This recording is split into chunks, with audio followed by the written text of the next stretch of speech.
বলে মানে আল্লাহ পাক কবার ডাকে? এই সারাদিনে কবার ডাকে? জোরে বলো। 5 বার। কিসের জন্য? জোরে বলে।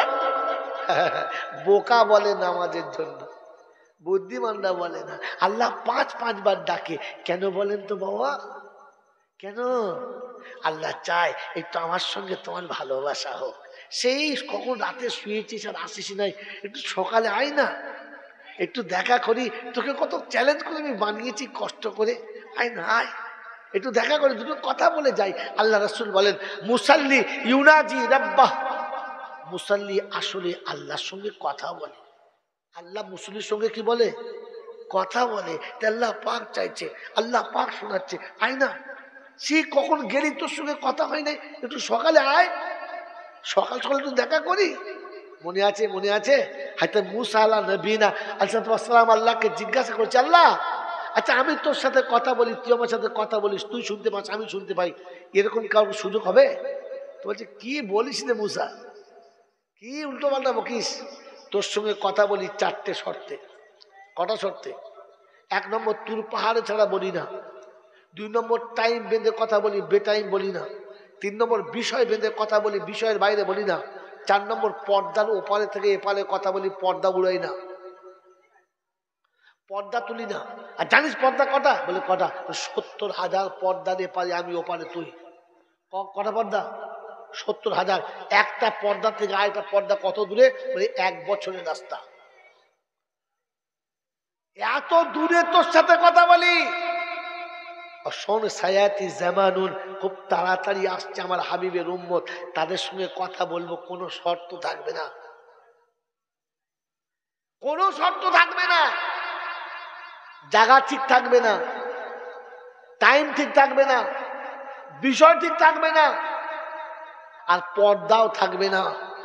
বিনা পর্দাতেই কথা বলবো। সুবহানাল্লাহি বিহামদিহি। আল্লাহ পাক রব্বুল আলামিন শোনাচ্ছেন উম্মতে মুহাম্মদকে আল্লাহ 4টে অফার দিয়েছে, মুসাকে বসিয়ে দিয়েছে আর বলে শোন আমি যেখানে খুশি ডাকবো। তাই 21 পারা সূরা আনকাবুতের 58 নম্বর আয়াত তুলুন।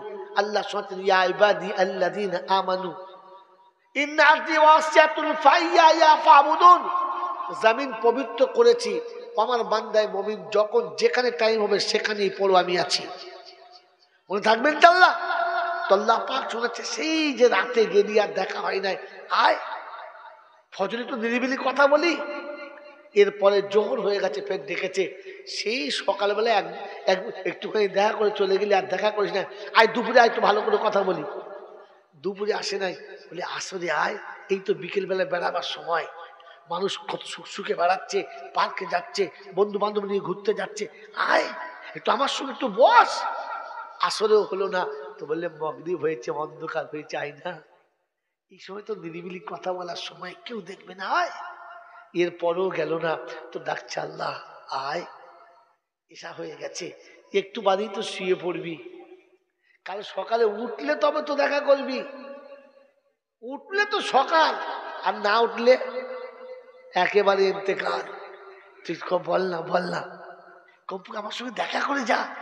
আমি তো বলবো যে না বান্দা আমার সঙ্গে দেখা করে কিছু, আমার সঙ্গে কথা হয়েছে। বন্ধু, আল্লাহ কথা বলার জন্য ডাকে, নামাজের জন্য না। মন থাকবে ইনশাআল্লাহ। তোমার আমার যা নামাজ সে আল্লাহ জানে আর আমি জানি, আর কেউ জানে না। আমার যা নামাজ সে আমি জানি আর আমার আল্লাহ জানে। কোথাকার মাল যে কোথায় দিয়েছি, ও নিলে ভালো, না নিলে আল্লাহ ভালো জানে। ও নেওয়ার মতো মাল নয়। বাবাজি, 4 আনার আলু কিনতে গিয়ে 40 বার ঘুরিয়ে দেখে, দেখে না? কানা পোকা টেরা বেকা কাটা ফাটা কেউ নেবে না। আপনার আমার যা নামাজ, কি মনে হচ্ছে বেশ তেল গোল আছে না, সব চারদিকে ফাটা, ফাতেহা পড়েছে যা, ও বাবারে ফাতেহা, তারপর যা সুরা পড়েছে একদম সুরা, আর তারপরে আত্মায় তো যা দিয়েছে, আর যার দোয়া কুনুত পড়েছে, সে ফেরেশতা বুঝতে পারছে কি মাল দিয়েছে। এদের ন্যায় তো আলাদা ব্যাপার। আসলে আল্লাহ কথা বলার জন্য ডেকেছিল।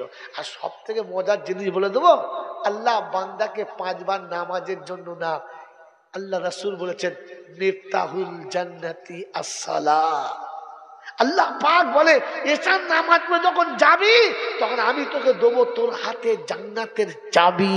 সুবহানাল্লাহ। কিসের জন্য? জান্নাতের চাবি কাছে দেবো বলে তুই যখন যাবি ফেরেশতা বলে যাস না, চাবি আছে আমার হাতে, ঘাবড়াস না, আমি দরজা খুলে ফেলবো, যা, তোকে আসতে হবে না। এই জন্য আল্লাহ পাক নামাজিকে ডেকেছে জান্নাতের চাবি দেবো বলে। কিসের জন্য? জোরে বলেন। চাবি দেওয়ার জন্য। তো মেরে মহতরম দোস্ত বুজুর্গ, নামাজ যার জীবনে থাকবে না তার তওবা কোনো দিন কবুল হবে। ও খাসি দাও, মোরগ দাও, আলো চাল দাও, গাওয়া ঘি দাও, ফুল দাও, চাদর দাও, বাঁদর দাও, যা দেবে দাও, তো শুনে রাখো আগে নামাজে সেজদায় মাথা দাও, তারপরে যা দেবে দাও। মন থাকবেন তো আল্লাহ? হ্যাঁ বাবাজিরা আমার, আল্লাহওয়ালা ভাইরা, জ্ঞানীজনরা, সুধী মানুষরা, যে দরবারে যাও আর যেখানে যাবে যাও, নামাজ ছাড়া কিচ্ছু হবে না, এটা শুনে যাও। কারণ বেনামাজি কি আল্লাহ কখনো জান্নাতে দেবে না।